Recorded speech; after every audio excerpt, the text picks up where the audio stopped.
right now I'm trying to figure out what the game plan is of picking apples this year. Now, usually we just get a tractor with a trailer and about 4 crates on that trailer, and we drive through these rows, and then we have about 60 employees picking apples, but that is a bunch of rows that we pick at the same time.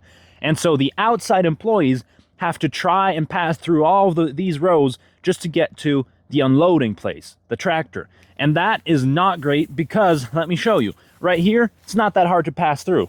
We just go like this and done. But there's a lot of these places where passing through is just not an option. I mean, let's try. If I want to pass through right here, I'm going to break this branch and drop all of these apples, which I do not like. And this is why I'm trying to figure out a way of not having to pass through these rows, because I don't want them to drop a bunch of apples and break a bunch of branches. So,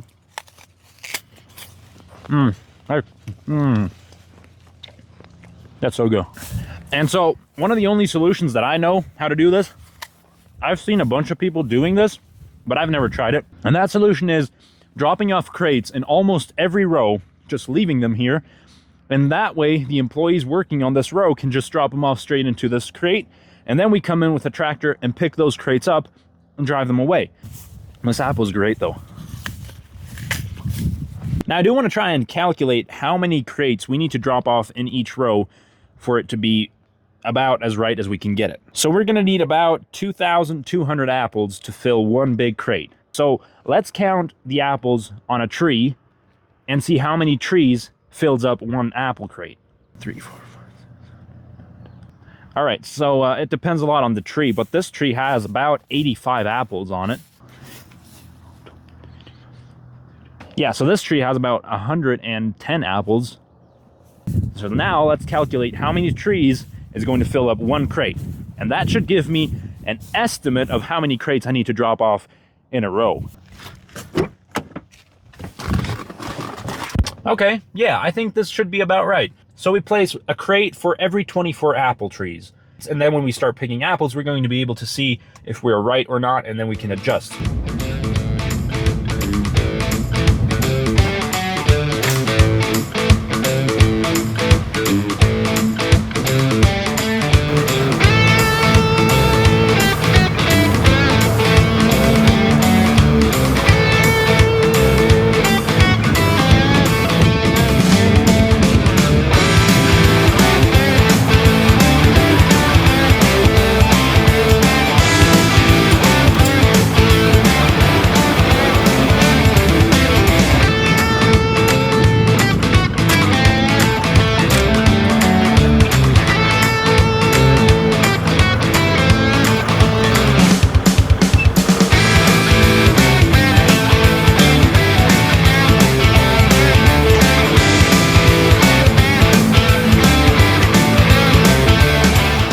So on this side, we have 2 rows of apple trees, and those 2 rows are going to be picking into these crates right here. And then on this side, we're going to do the same thing. 2 rows are going to be picking into these crates right here. And then we're just going to repeat that throughout the orchard, and hopefully my calculations are at least close to being right. That way I won't have a big old mess out here on the orchard. Now, this apple picking season is sponsored by Kiotti, and I gotta say, y'all, this tractor looks absolutely fantastic. It's amazing. It feels amazing. It drives great. And I found a little thing that I didn't know Kiotti had, which I really like. It has a little box right here in the back that it can open. Right now I have this in there, but I just really like that. There's a little bit of a storage. I tried going as fast as this thing would. I am surprised. I think this might be the fastest tractor that we have now. And I am going to race it against the other tractors that we have. Another thing that I really like is how much space we have up here. Like, I have a lot of leg room. It's a great tractor. So far, I have nothing to complain about. It's just great.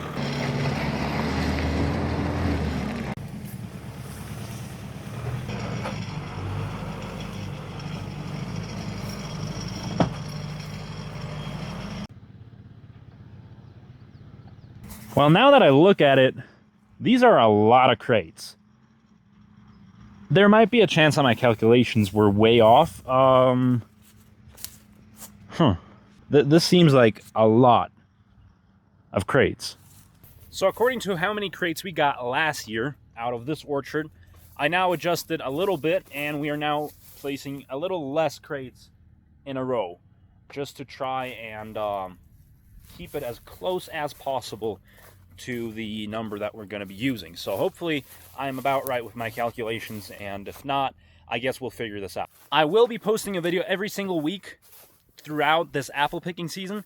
That way you guys get to see exactly what happens on the farm when we pick apples. And this next week, we're going to start picking apples. We wanted to start this week already, but we rescheduled it for this next week because some of the apples were just not ripe enough. Subscribe so you don't miss out on any of the videos. And this is not the only type of content that I create, like durability testing a Honda 350, which was a great video. If you haven't seen that one, go check it out on my YouTube channel, and I will see you in the next video.